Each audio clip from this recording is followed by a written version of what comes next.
in Tamil and Chinese also.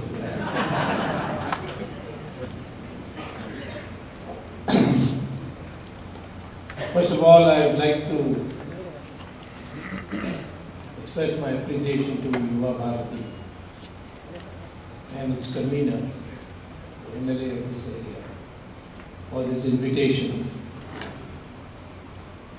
on not only the book, to release the book of Tipu Sultan, but also to place in perspective what this book would mean in part of the regeneration of this country, which could be possible after the next elections. The author, Sandeep Balakrishna, is a multifaceted personality.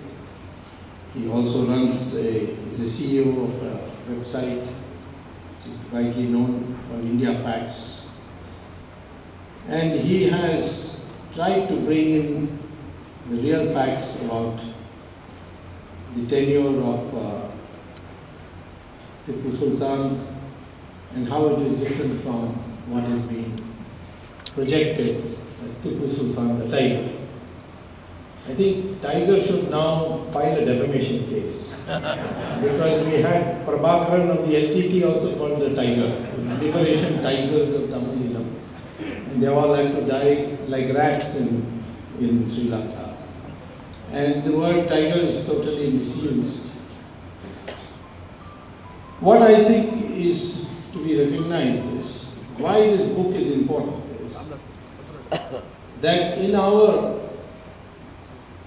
nation building, which should be of great importance after 2014, I am 100% certain that there will be an absolute majority BJP government with Narendra Modi as the Prime Minister.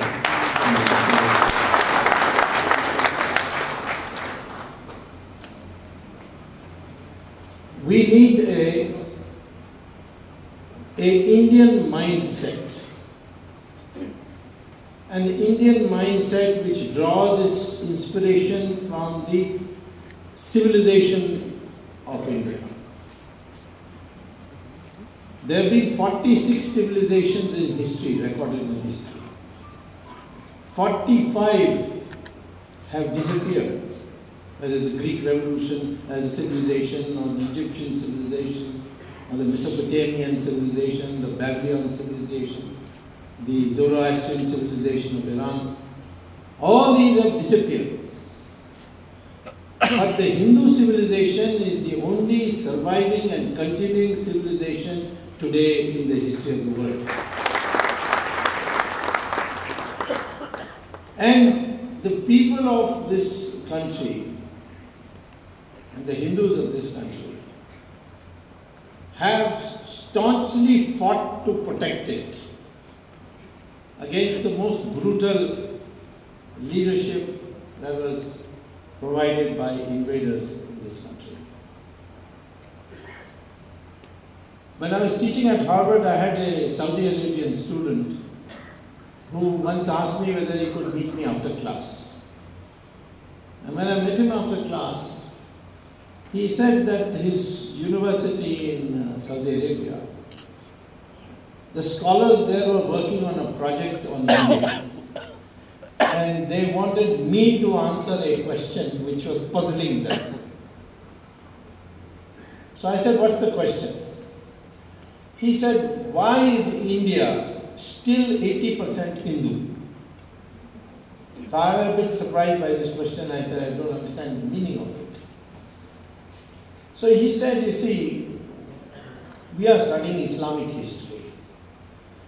We find that the Islam conquered Iran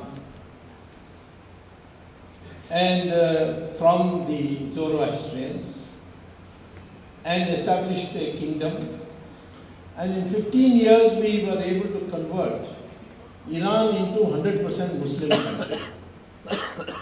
In the neighboring countries of Mesopotamia and Iraq, which we later amalgamated, Mesopotamia and Babylon, which we later integrated as Iraq. In 17 years we converted that country after capture, to 100% Muslim. Egypt also we converted in 21 years, destroyed the Pharaoh civilization and established Islamic civilization. The Christians conquered Europe, and in 50 years they were able to convert the whole of Europe to Christianity. But India, 800 years of rule of Muslims and 200 years of rule of the Christians to the British, and you're still 80%, we want to know what the secret is. The secret is that throughout India, the fight never ceased. You're in Mysore, the great state of Karnataka produced this great empire called the Vijayanagara Empire. It was founded by the Shringeri Shankaracharya by reconverting two boys who had been forcibly converted to Islam, and founded this empire, which went to the borders of Bengal. It covered more land under its control, it brought more land under its control than the Mughal Empire ever did. It lasted 300 years. The core Mughal rule from Akbar to Aurangzeb is only 150 years and had controlled much less land. And yet you open the history book, you find one chapter for each Mughal emperor, but only one paragraph for Vijayanagara Empire, where they say there was a civil empire, Vijayanagara Empire in South India, which lasted, which brought about Hindu Renaissance in parts of India. Now, if you in North India were to ask anybody, I think probably true even in South India, that do you know about Vijayanagara Empire? They will not know. So, what is the impact of this kind of teaching of history? It creates a mindset that we were losers, anybody came from abroad, conquered us, ruled us, which is what is being propagated. And what we have to show is, whether it's the Vijayanagara Empire, whether it's Rana Pratap. Rana Pratap was the Rana of Udaipur. He was defeated by Akbar. So he had to go and hide in the forest, with nothing in the king. To sustain himself, he had to prepare food. And what he did was, he dried grass and then converted it to paste and made it into chapati, and with that he was surviving. His cousin was Mansingh in Jaipur. One day he came to see him and he said, Rana Pratap, why are you living this existence? Look at me, I'm living in a palace with all the pleasures that a king can have. And what is it that I have given away? I have accepted Akbar as the Badshah of India. And I have a message for you from Akbar. Accept him as the Badshah of India, he will return all your palace of Udaipur, everything. So Rana Pratap said, no, I will not accept him as the Badshah of India. He's a foreign conqueror, I will not accept him. So his Mansingh said, then what, you're going to spend the rest of your life eating chapatis made out of grass? What will you get out of it? So Rana Pratap replies, what I get out of it is that future generations of mothers will name their sons after me, but on your name they'll spit, that's enough for me. And he stuck to it. We worship whoever showed courage and fought. Rana Pratap lost, but we worship him. Shivaji won, we also worship him. Rani Jhansi lost, we worship him. In Karnataka, Rani Chennamma, she lost, but you all adorer. In Tamil Nadu, Kattabomman was hanged by the British on the street corners of Tirunelveli. But the Tamils remember him. And not all those who compromised with the British. It's all over India. Even later on in Subhash Chandra Bose, he did not lead you to freedom. But we revere him. Because essentially, those who fought injustice, we remember in this country. So I'd like a mindset to be developed that here is a country which never submitted to the foreigner. Even today, we are not submitting to the foreigner.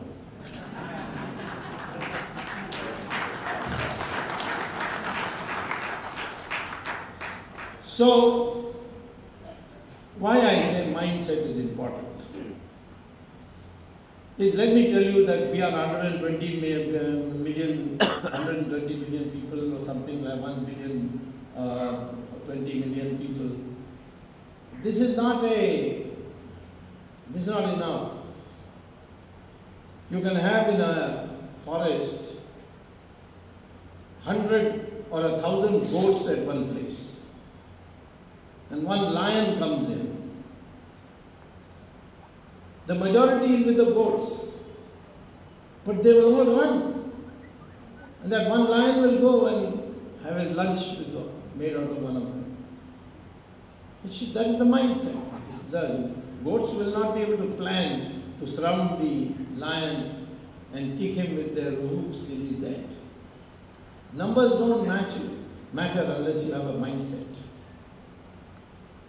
Even strength doesn't matter if you have a mindset. You go and see a circus, you will see a cage, there will be 5 big, well-fed lions inside it, and one thin ringmaster will come to inside the cage, lock the door, and then he'll crack the whip and say, climb up. All these lions will climb up on the bench. Then he will say, sit down, they'll all sit down. Then he says, open your mouth. They'll all open his mouth. And he'll put his head in each one of those lions' mouth. Question is, why don't the lions beat him up, they cut him up, eat him up? Because the lion is brought up from the time it's a cub to obey. So even though it's become big and strong, well-fed, it obeys a thin, wiry ringmaster. In Sanskrit, we call a lion a Singh. And today, when people ask me, why doesn't Manmohan Singh take a stand? I tell them he's a circus Singh, he's not a genuine Singh. Because he has come up that way. I've known him for long years. He's my very good friend. I know that he's not capable of taking a stand. But that's why he has come up. From day one, he, in fact, when I was minister, I brought him back. He had migrated to Geneva. I brought him back as the economic advisor to the government of Chandrasekhar. And then Narasimha Rao made him finance minister. Very good man, very upright man, all that. But no guts, no spine. And this ringmaster from Italy can make him dance. Although she is 5th class pass and he's a PhD, still he listens to her. I'm not sure she passed 5th class, but I know. So, today, the mindset is important. And in this mindset, we have to create many different aspects, many different dimensions. Today we have problems of all kinds.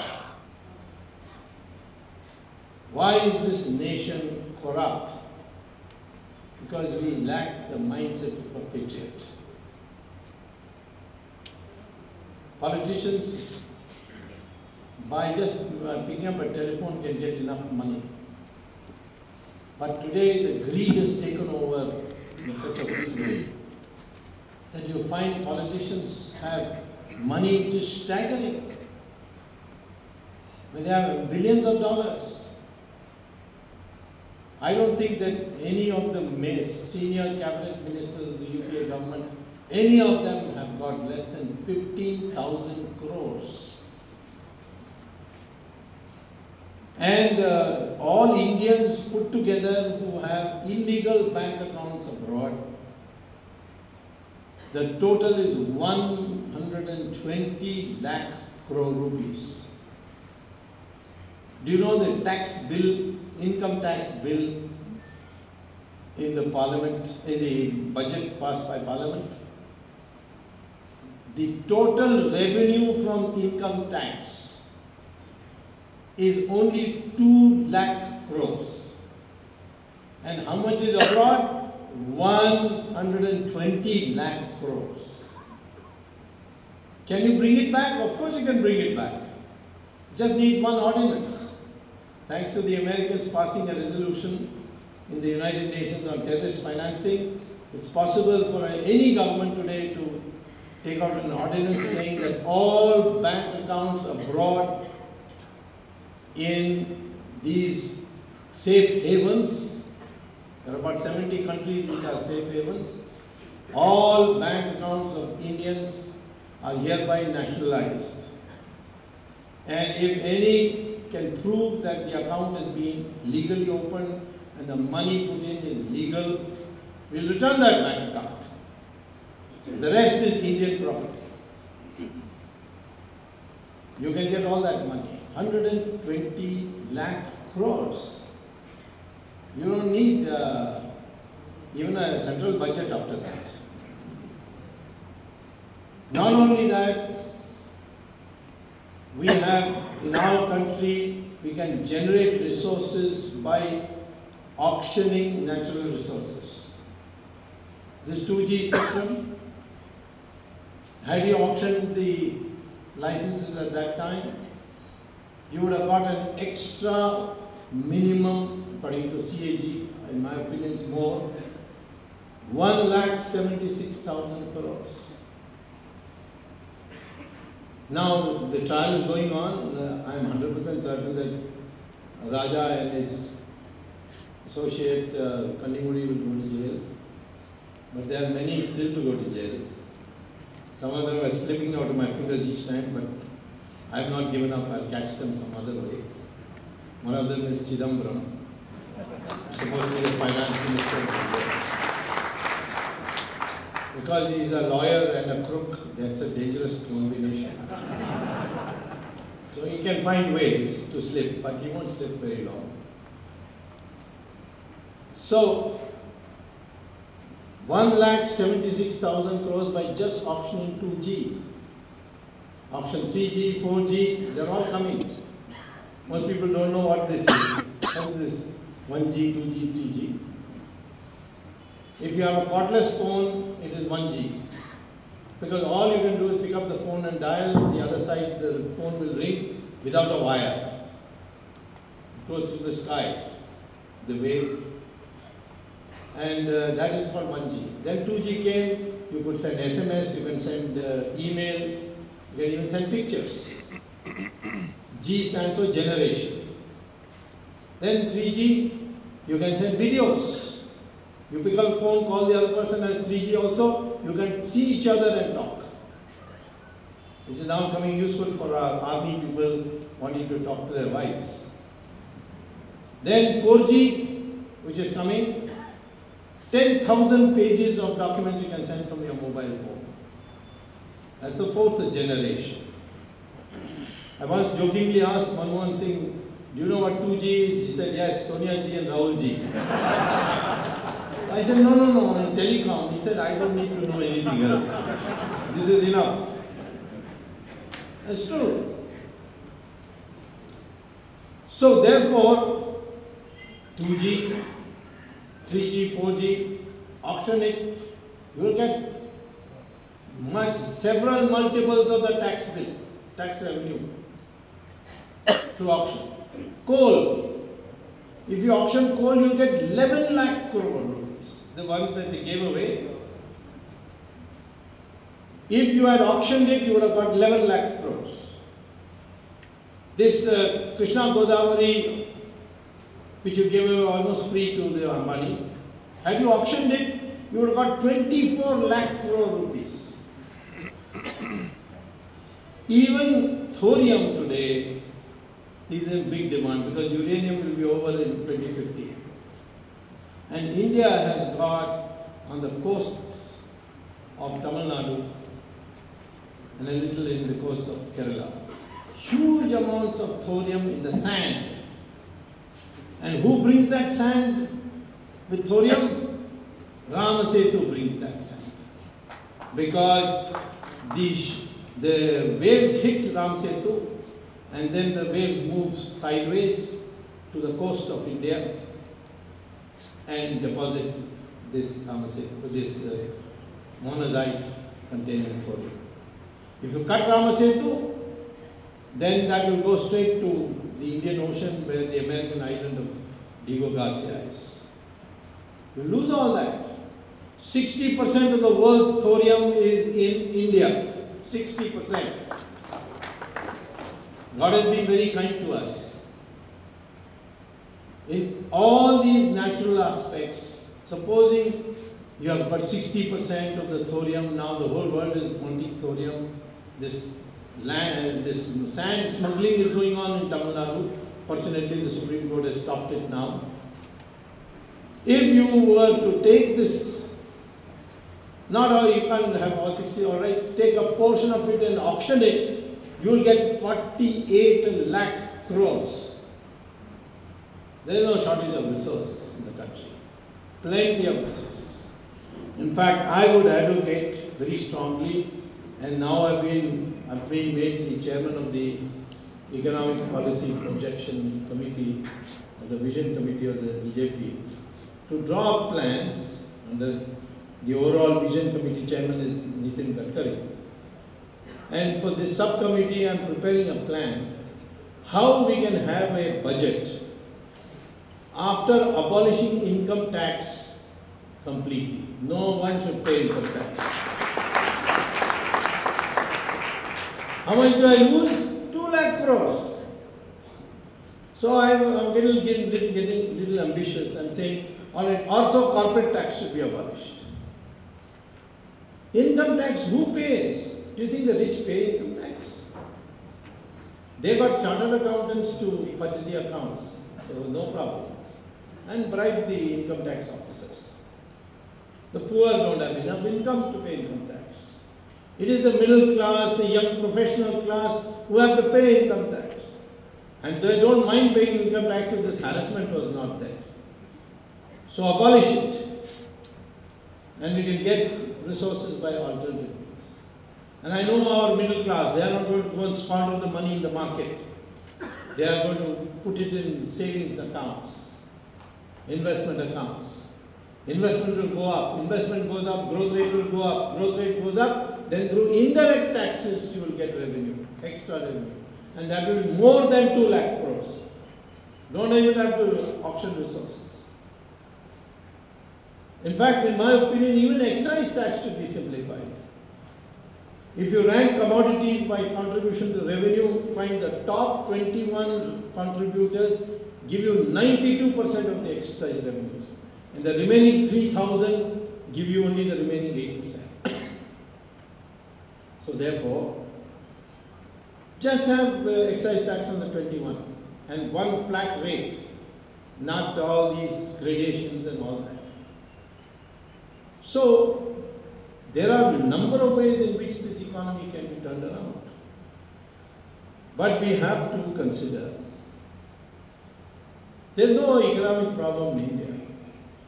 India can be turned around if you do the right thing. 1947, if Jawaharlal Nehru had not gone for the Soviet economic model, India would have been a developed country by now. during the Soviet model period of 1950 to 1990, 40 years, our growth rate was only 3.5% per year in GDP, which people used to sneeringly call the Hindu rate of growth. It was not the Hindu rate of growth, it was the Soviet rate of growth. In 1990, Chandrasekhar government came, I started preparing the blueprints for economic reform. The government fell, Narasimha Rao's government came. He invited me to be part of his cabinet, but on condition I joined Congress. I refused to join Congress. So he said, okay, I'll create a commission for WTO affairs and give you a cabinet rank so you can attend cabinet meetings. And the blueprint was provided me by Narasimha Rao, to Narasimha Rao, who got it implemented. But because Mrs. Sonia Gandhi didn't like him, you know why she didn't like him? Because she thought originally, after Rajiv Gandhi's assassination, that the country will rise in sympathy and give Congress a majority, and she was planning to become Prime Minister then.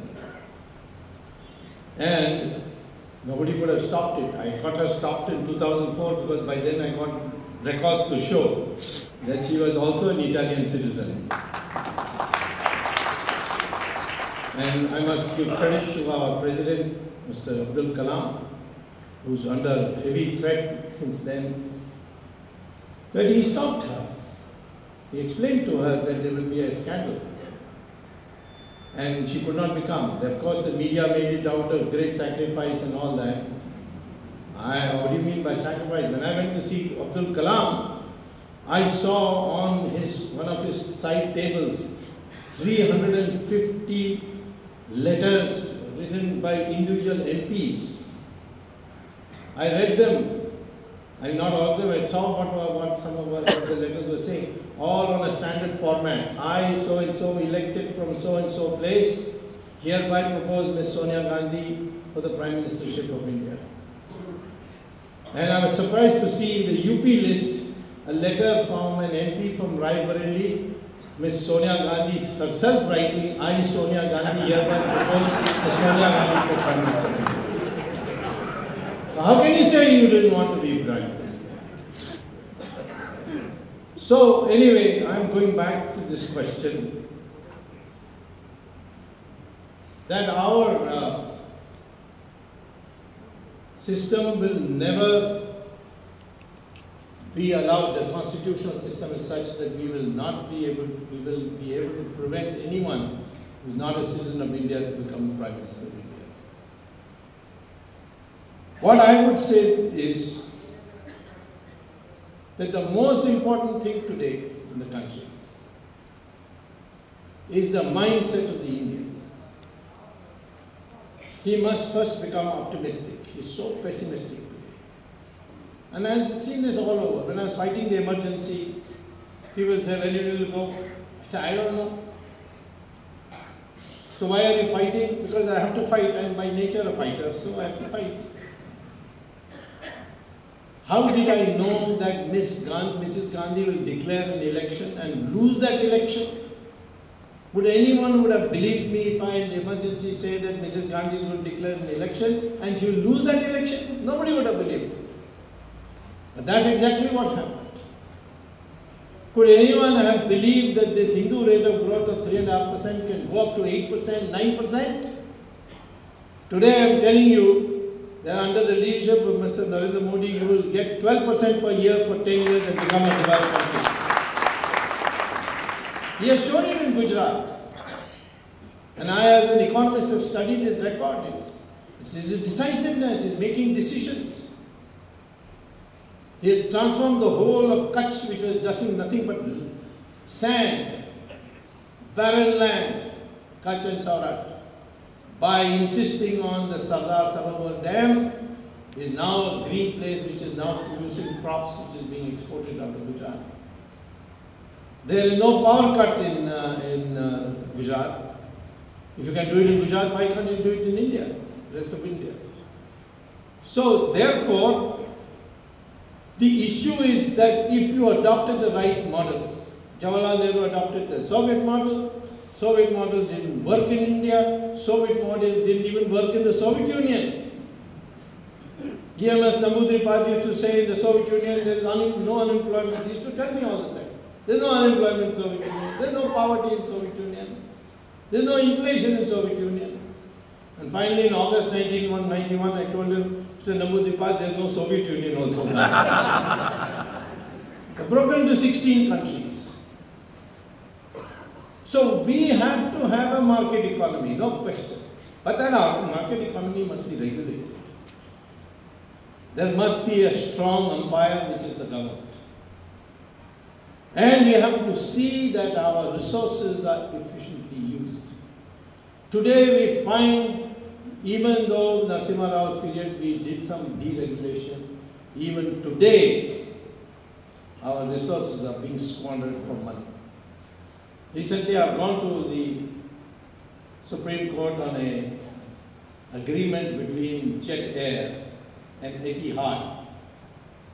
There's a long thing, Jet Airways, Etihad, so I've shortened it to say Jihad. JE from Jet and HAD from Etihad. Now, what is it involved? It involves the entire airspace to be allocated to Etihad, which means that Etihad will not fly directly out of India to the United States, they will go via Abu Dhabi. And they will be able to come to every city of India, Madras, Calcutta, Nagpur, Bombay. We can't go to every city of UAE because UAE is so small that once you land in Abu Dhabi and you want to go to Dubai, you have to go by bus, you can't go by a plane. So India gets no advantage. This entire airspace is being given. Spectrum, same thing. We gave it at 1/10 the price, and each of these companies sold it for 10 to 15 times the price to foreign companies. So we today will have to devise a way not only for pricing the resources, but see what our strength is. What is our strength today? Our strength is, number one, our young population. Thanks to the people of India who refuse to be browbeaten into controlling their family artificially, our birth rates are coming down, but slowly coming down. We need, of course, to make it more uniformly for all communities, but fact is it is coming down. But in the emergency 75, 77, Mrs. Indira Gandhi and Sanjay Gandhi tried to force it because the whole world was appreciating the way China is having one child per family. Today China is weeping because the average age of the Chinese today has risen to 37 years. India's the average age is only 26. 70% of the population is below 35. It's a young population. Educate this in the young population with the help of all this digital technology that has come in education, and give everybody a good education and the ability to invent, to innovate.